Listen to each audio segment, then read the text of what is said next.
Extra Mile. I'm Linda BoudreauX. Our guest today is Dustin MELANCON. He and his wife Jennifer are the owners of Sophi P Cakes, and we're going to find out what they're doing over there. It's just a whole new phenomenon. Dustin, thank you for coming. Oh, absolutely. Thank you for having me. Sophi P Cakes is cupcakes. Yes, we are cupcakes. Just to make that point from the very beginning. So, but there's a cupcake craze going on across the nation. Oh, yeah, huh? there absolutely is. I imagine that's probably what it was like a long time ago when ice cream shops started popping up. You know, it's kind of like, it's not a new thing. Of course, you could go to any bakery in town and get cupcakes 10 years ago, but we tried to bring it to another level with flavors and design and fun stuff that makes them unique. And so we were talking earlier before we started today's show, the whole cupcake industry, I mean, you're right, cupcakes have been around forever, but cupcakes as a specialty or cupcakes as a premier item rather than, say, a big cake, the cupcake itself becomes the focal point. That's Right. fairly new as an industry, isn't it? It is, and the beauty part is the amount of flavors and variety you can do. You know, if you bring a chocolate cake to a party and there's 5 people there that hate chocolate for some reason, then you're going to have a bunch leftover cake. Well, That's why don't you right. bring, 10 of different things or 20 different flavors with you? So that's really a cool thing. Everybody can choose what they want. So that's part of the advantage of cupcakes, aside from the fact that they're much easier to eat, because I'm looking at it from Exactly. that serving aspect. Exactly. There's no evidence once you're done. You just throw away It's that all little done. wrapper. It's like it never That's right. happened. You don't have a knife full of icing. It's great for kids, Mm-hmm. kids parties, but also you're right, because you can do a mix and match, right? You don't have to Right. get like a dozen chocolate. You can do whatever There's you want. not a lot of rules when it comes to the cupcakes. You can just walk in and say, I want a few of this flavor, a few of that flavor, and that's how we do it. It's up to you what you want to do. Well, Dustin, I don't know, just off the top of my head, I'd say you don't necessarily look like a cupcake guy. So Well, how did you get into that? Funny story. Yeah, if you would ask me 10 years ago if I would have a cupcake shop, I'd probably say, are you crazy? But Or I what's mean, a cupcake shop? Yeah, exactly. I love to eat, but I'll give you a little background on how we started this whole thing. So basically, my wife was a pastry chef here in town for a long time. She trained out of state in Colorado and in Texas, and she was in the hospitality program at UL for a long time. And she just loved to bake. She wanted to have a bakery since she was a little girl. Well, she had stopped baking for a while and being a pastry chef and working at restaurants here in town several years back to put me through college at UL. So that was great of her. Thank you very much, Yeah, Jennifer. she kind of did her little part to sacrifice, which was awesome. She got a really great job, but when the economy kind of tanked back in 2008, she was laid off with a few other people at her company, and she decided, hey, I don't want to be in a cubicle ever again. I want to go back to doing what I love to do. Which is bake. Which is to bake, yeah. So she did some cakes for friends and family just out of the house, just to kind of get back into it and kind of honed her skills again and start, getting her touch back, I guess. Well, how did y'all come up with the idea? Because, I mean, it makes perfect sense to me. I mean, just the way we think to start baking cakes. But Sure. why or how did you all make the leap to cupcakes? So the cupcake thing, we happened to run into one of our friends who owns a restaurant here in town, and they'd gotten back from Las Vegas and said, hey, when we were in Vegas, we drove about an hour outside of Vegas to this little shop that sold nothing but cupcakes. And this is, maybe 8 years ago now. Oh, a little while back, yeah. So yeah, it's been a little while, but so that was kind of like, wow, that's kind of neat, whoever thought of that? Yeah. Because it was definitely way before the whole craze happened over here. And so we kind of always kept that in the back of our head, like, man, that'd be kind of neat to have something like that, because then we could showcase all the different crazy flavors we think of when she and I, Jennifer is my wife, when we're sitting around, hanging out with friends or whatever, sometimes we just think of a crazy flavor. So some of us talk about the weather or sports, but you all talk about cupcake flavors. That's kind of like our thing. Imagine what if. Yeah, we have a little notepad, or we use our cell phones now, where we'd write down flavor things, combinations that we thought would taste fun. good. And so we still do that now, but I mean, this is years back. So that's kind of how we decided that, hey, maybe one day we'll open a cupcake shop and see how that goes. And with everything working out the way it did, with her losing her job and wanting to get back into it, she happens to have a brother that is in real estate, and he had a place in mind that would be good for us to do it, which is the place we're at now on Johnston Street near DUSTIN Road. And so we decided, hey, let's try to open a cupcake shop. So you just leaped right in? I kind of quit my job and I said, hey, we got nothing to lose. Let's go try it out and see if it works. And maybe everybody's ready to have some good cupcakes.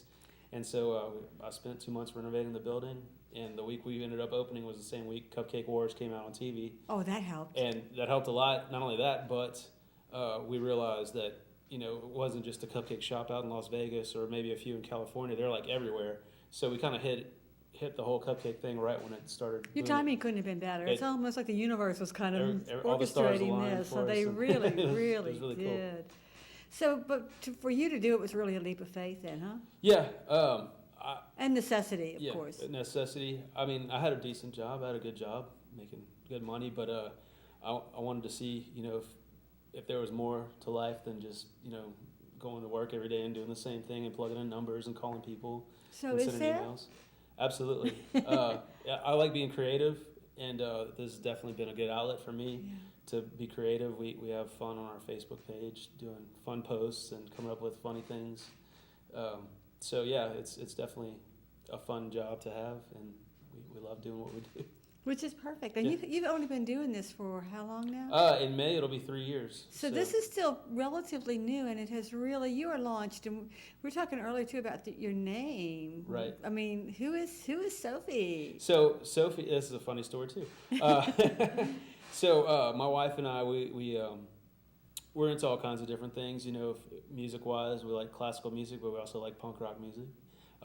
I was a skateboarder forever and ever and ever, so I lived that kind of lifestyle where, you know, it was a little more edgy, but at the same time, I'd get dressed up and go out to, you know, plays with my parents. So it's like I lived kind of a diverse life that way. But so we've always come from that sort of, you know, Kind of funky, sophisticated sort of. exactly. So when it came time to figure out what we would name our place, if we would have a name for it one day, this was several years back, I thought, you know, well, we can do these, you know, really elaborate, fancy, sophisticated cakes with lace and flowers and everything, or we can do just crazy skulls and flames on the cakes. So it's like we have this whole sophisticated side, or we have this punk rock side. Let's call it Sophistapunk Cakery. And she was like, oh, it doesn't really flow. It doesn't ring. Yeah, I could tell right away she didn't like the idea, and she kind of cringed. But like 5 minutes later, she goes, I got it, Sophi P Cakes. And she came up with a name. Mm-hmm. So that is a wonderful, that's where the name wonderful was story. born. So Sophie P is not a person. Sophie not a P person, is a no. sophisticated punk rocker. We've met a lot of Sophies since we opened. Everybody comes in, I'm Sophie, or I'm Sophie P. So it's really cool. It's worked out well. Yeah, we love it. And your logo, because you know, I've seen your logo around town. You're well branded. Yeah, for a we new love our business. logo. A friend of ours drew it up for us. It was actually somebody I worked with at a previous job. We kind of came up with a way that we'd like the logo to look.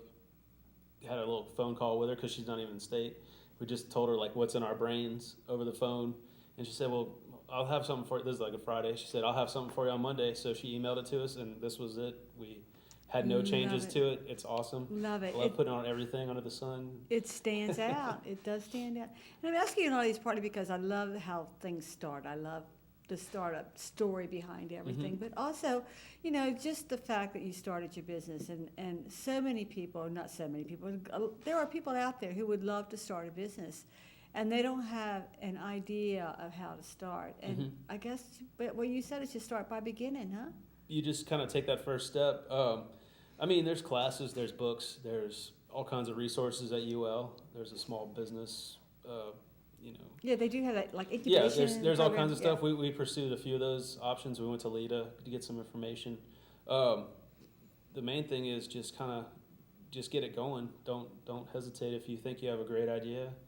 And, you know, you can put the resources towards it, try to pursue your dream and see what happens. And work hard, huh? A lot of it is, because you all worked really, really hard. There's a lot of work that goes into it. We have a lot of, you know, 12-year-olds or whatever that come in the shop and they go, I'm going to have a cupcake shop one day. And we're like, well, okay.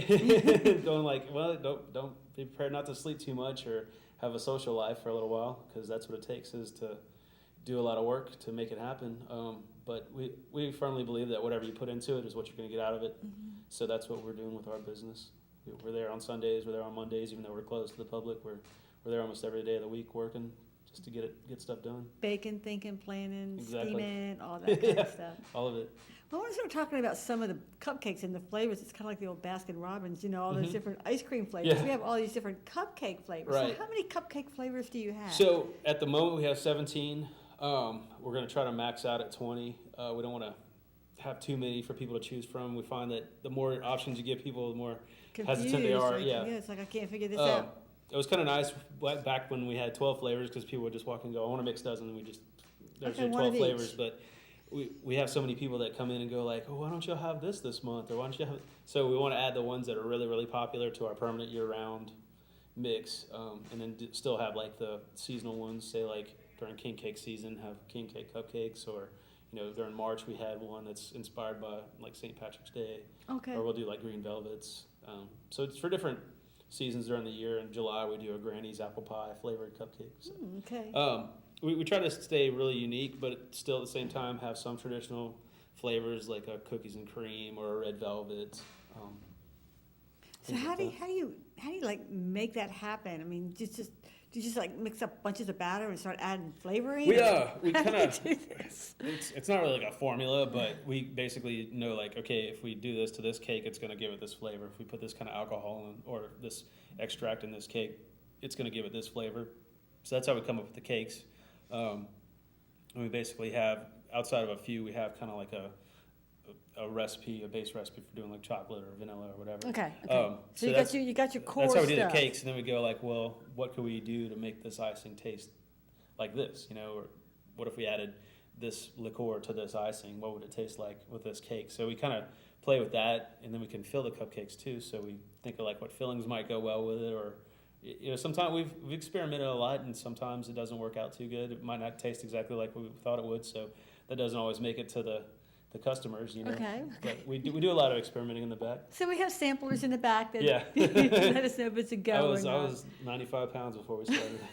It's working for you. I get paid to taste. Life is good. Life is Exactly. So part of what y'all do then is try to figure out how you can come up with these combinations. Mm-hmm.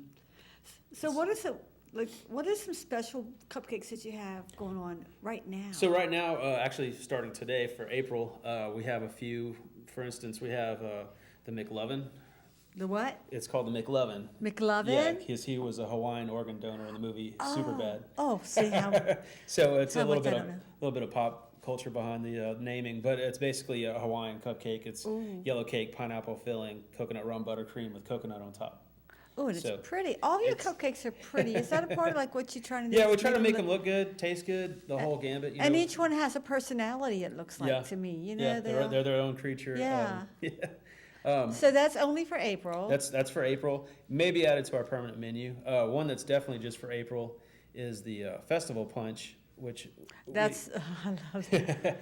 It's awesome. Oh. So basically, we work with the people with Festival International to design a flavor that would be representative of Festival International, like what people think when they go down to Festival, what flavors. That sounds like a crawfish. I know, right? Well, we decided to go with the alcohol route because that's our thing. So we did a Festival Punch cupcake. It's based on the drink that you get down there. Yeah, everybody loves wonderful red punch. Yeah, rum punch. So it's orange cake. We bake a little bit of spiced rum into the cake itself. Ooh. It's so good, like just when it comes out of the oven without any icing, it's so good like that. But I can't give everybody that. So I get to enjoy that. But we top it off with coconut rum buttercream, fill it with pineapple filling, and top it off with a cherry. And I'm not joking, it tastes just like the punch you get down there. It's awesome. I'm impressed. So that's one we do just for April. So now, is that going to be your standard from here go forth festival cupcakes? So every year we can look for that. Every year during April, you can expect to have festival punch at Sophi P's. Okay. Any others just for April? We have a few that are kind of ones that we could do year round, but we decided to just kind of add them to the menu this month, like cookies and cream. It's basically your. That's a fun looking one too. You made it's it Oreo so cookies cute. and cream, buttercream. It's the all-American cookies and cream. Chocolate cake. The cake is chocolate on this awesome. one. We're gonna get a shot of it because it's way too cute not to see. Real kid-friendly flavor. And I was going to ask you about that. So some of your cupcakes are more for the adult palate, I guess. Yeah, and some are for kids. My wife and I don't have kids, so our thing is like, oh my gosh, like how good would Kahlua be if you put it in icing and then added it to for Angelica cupcake, or Yeah. So that's our way of thinking. And basically, alcohol is almost like an extract. It's your vanilla flavoring or vanilla extract is going to have more alcohol content than the a liquor is going to have, yeah. Nobody wants to drink straight vanilla. It's disgusting. But it's a flavoring, so that's basically what we do with the alcohols too. So we do have like an adult line of cupcakes, I guess you could say, that adults might appreciate more than kids. Okay. We have some kids that love the Dude cupcake, but it's because it's coffee flavored. It's got that Kahlua. Yeah, so what are your favorite liqueurs to cook with, or bake with, rather? Definitely Kahlua. I love coffee liqueur. It's awesome. Frangelica's good. We haven't even made one with Frangelica yet, but it's basically a hazelnut liqueur. That's awesome. All the rums. Rum is a great flavoring. Yeah, there's a lot of them. So, we actually make a ganache, the chocolate ganache with Guinness beer for like our brownies. Really? And then last month we had a cupcake that had the Guinness beer chocolate ganache. Because that was March, which was St. Patrick's Day, Exactly. so Guinness, got it. Exactly. So, Guinness and chocolate, Guinness is such a dark stout beer that you mix it with some chocolate, it's just fantastic. So that's something we do too. Did you make that up? It's been around for a while, but I've never tried chocolate and beer, so I just kind of. It's something that's been around for a while, but I think the way my wife put it together with her recipe, it tastes better than anywhere I've ever had it before. So she's really creative too, isn't she? Yeah, she's got skills. Now, and her creativity, I'm thinking, is probably more in the baking. Yeah, she's always been in the kitchen. That sounds. Yeah, that sounds a little sexist, but we're gonna let that slide. That's what she liked to do. I was a front of the house guy, so we both worked in the restaurant industry forever. I was a waiter, I was a maitre d', I was a bartender. I did almost everything in the front of the house that you could do except own a restaurant, and she did everything in the back of the house. So you're a perfect match. We're yin and yang. You really, really are. So her creativity is baking and I guess designing. Does she help, or do you help come up with the look of each? We kind of have a consensus, but she's pretty much the president when it comes to that. Okay. She if it doesn't pass her, then we don't put it out. She wants to have it look a certain way, then that's how we do it. Because the look matters. So your creativity, because for you this is also a creative event or work. Yours is in what area? So I was a marketing major from UL here in town. Go UL. Plug in UL. Go right. Yeah, we're big Cajuns fans. I basically ended up, unlike some of my friends, being able to take what I learned in college and use it towards my business. So, that doesn't happen all the time. So basically what I do is the marketing side of things, social media, branding. I love putting our logo on koozies and hats and frisbees and all kinds of fun Cars, stuff. I've seen your car Yeah, around our little vehicles have it town. on there. So that's fun for me, is using our marketing, my marketing degree towards what we do. And marketing is key. I mean, you It can is. have a shop if nobody knows it's there, they're not going to go. And you've used social media quite a bit, I take it. Yeah, we do. When we first started this thing, Facebook was really at its point where it was taking off. Your timing couldn't have been better. Everything just worked out great. It's amazing. So yeah, overnight, I mean, we might have had maybe 100 people that liked our page that were friends and family when we first opened, to we probably hit 1,000 fans in the first 4 weeks, which was awesome. That is so. You were doing that good of a job with that Facebook page. It was not only us, but people coming in with their smartphones. This is right when iPhones came out with the camera. Before that, how were people doing it? They were taking pictures, and then it was a big process. Right. But almost overnight, once they were able to use their smartphones, they were coming in taking pictures of our dozen boxes. Excuse me, and posting on their Facebook page. Aha. You got to go get these things. These are awesome. And so, I mean, just the first week, we were selling out every single day. Just through that Just media, through people that doing social that sort of media thing. kind of wow. Yeah. So wow. yeah, it's definitely been there's traditional ways to advertise. We do some of it. It's very expensive, so we have to be careful. We have a small cupcake shop. We're not selling cars or big ticket items, so we have to be careful where we put our money. So yeah, social media has definitely helped us out. Sure, it helps out all kinds of nonprofits and things like that. Yeah. Oh, yeah. Rules have changed a little bit this past year when they went public, but hey. How's that affected? You? Basically, if you were a fan of Sophi P's before, you'd get whatever we post that day. Almost everybody would get it. Now I have customers coming and going like, "Oh, I don't get your posts anymore." Well, it's because they kind of changed the rules in September when they went public. They had to decide a way to make money, which is awesome. That's the American way of doing things. They have to do so yeah, that. you have to pay to advertise now, which is okay. Hey, that's what you got to do. So I'm just curious. So as a business with a Facebook page now, you have to pay for that page, or you pay for? You pay basically the way it works is you can decide what level of people you want to hit. Say, if you want to hit 8,000 fans of your page, then you pay what it costs to get that. You know, okay, so they if you want to figured hit out 500 people, you pay a less amount, but I got it. the amounts vary. But it's based on how many people you want to be in Right. touch with, and then Right. that's for every day, I guess. It's for every day. And we have fans all over the world, so it's not just here in town. If we look at our demographics on our Facebook page, it's like, you know, we'll have 5 people in Singapore that like Sophi P Cakes. Did you ever think that would happen? Isn't that just I like have no idea. amazing? You know, I how, have no idea how that happened, but yeah, I mean, could be friends of people that live here in town that know. Yeah. I don't know. well, have you shipped any yet to Singapore? Shipping's something we're going to be working on. That's Okay. They're so delicate and, Yeah, they and they're really are temperature fragile, sensitive. aren't they? Yeah. They don't like being over a certain temperature, and they need to be overnighted. So that's expensive right there just to do. So it's something we wanted to work on. We get a lot of requests for it, especially during the King Cupcake season. We have oil field companies here in town that want us to send to North Dakota or wherever, Right, you know. right. But it's a lot more logistically hard to send a cupcake than it sounds.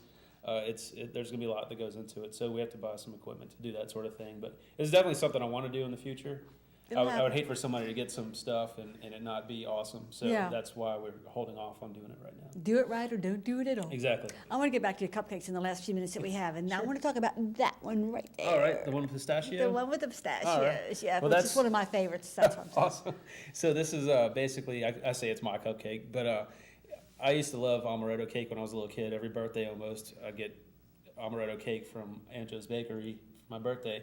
Well, they're not Which around is- anymore. But that was a great cake. Oh, it's really good. So basically, there's an amaretto cake with pistachio buttercream. Those are like my 2 favorite flavors in the world. I told my wife I like those 2 flavors, so she came up with this for my birthday cake one year and made it for me. And basically, I was like, this is the best thing ever. Don't ever throw away that recipe. We're going to use it one day, and this is way before we opened the cupcake shop. So when we did open, I said, okay, remember that cake you made for me that year? We got to make that into a cupcake. And we sell a ton of them. So, and what's the name of this cupcake? It's called the Delicious D. And this is named after you. Yep, I'm This Dustin. is yours. Okay, so this one is part of your permanent collection. That's on the then? permanent collection. Okay, yeah. okay. That's every day you can walk in and say, you got any Delicious D's? And we should have some. And if not, they're probably baking in the back. Yeah. What's that cute one with the pink sprinkles? The pink sprinkles here, that's Strawberry Fields Forever. And Is that a permanent one too? That's a permanent one. Was a temporary one, but a little girl came and got mad at me one day. Because it wasn't around anymore. That's a little girl cupcake. And yeah, so after she got mad at me, I said, well, let's put it back on the menu. And excuse me. It's basically strawberry cake, cream cheese icing, real simple, but real awesome. Okay, so kids like that one. Very kid friendly. And let's talk about one more. And I just want to Okay. talk about one of those over there that has a little kind of chocolate All and right. vanilla. Either one, pick one. Excuse me. Tis the Well, season. this one's our red velvet, and that's our year-round most popular cupcake. It's a traditional red velvet recipe my wife's had since she was a little girl. She's been making that since she was about 12, 14 years old. The cream cheese icing she got from a friend when she was working in Texas. Very awesome cream cheese recipe. So that's just, I've had red velvet cakes all over the place since I met my wife, and hers is the best. I think hers is like the best of a lot of stuff. I might be a little biased on some Well, things, but maybe yes, maybe no. I love Maybe I love yes, tasting maybe no. things, and I kind of know what stuff's supposed to taste like, and that's what I love right there. So let's talk in the last minute or two that we have. There are other cupcake shops in town now, so we want to make that point. But just in terms of where you are and when you're open and how do we get to you and how does all that work? Sure. Do you deliver? We do. We deliver pretty much in Lafayette proper. I'll go outside sometimes to Scott or Iberia or whatever. Iberia is a little far, but we try to keep it pretty much within the parish. Okay.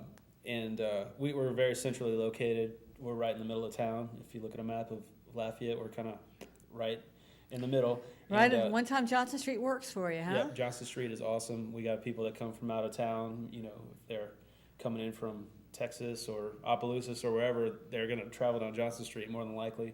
So we get a lot of people that are just not even Lafayette natives coming through all the time. And you have that big sign. We got a big sign. We got our little element up front with the Yeah. logo on it.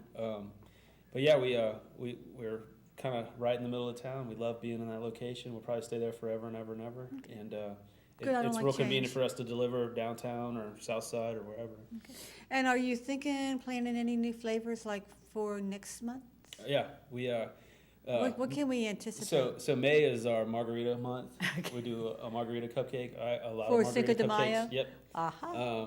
And there may be one or two that we've never done before that may pop up on the menu. So we're kind of have our little gears rolling in our heads right now, thinking of some new things to try out. What a lot of fun. I mean, I never thought that cupcakes should have so much entertainment value, but you know, They really do. It's delightful. It's just delightful. We have people that bring them to offices and they'll cut them into little quarters, and then everybody gets to try some, and they have fun doing it. It's a social thing. So it's all good. Mm-hmm. Dustin, thank you so much for being here, for sharing your cupcakes Absolutely. and sharing your story. Best of luck Absolutely. to you. Thank you. And thanks for all you're doing for Lafayette. Oh, sure. We have been talking to Dustin Melanson. I'm Linda BoudreauX, and you've been watching The Extra Mile.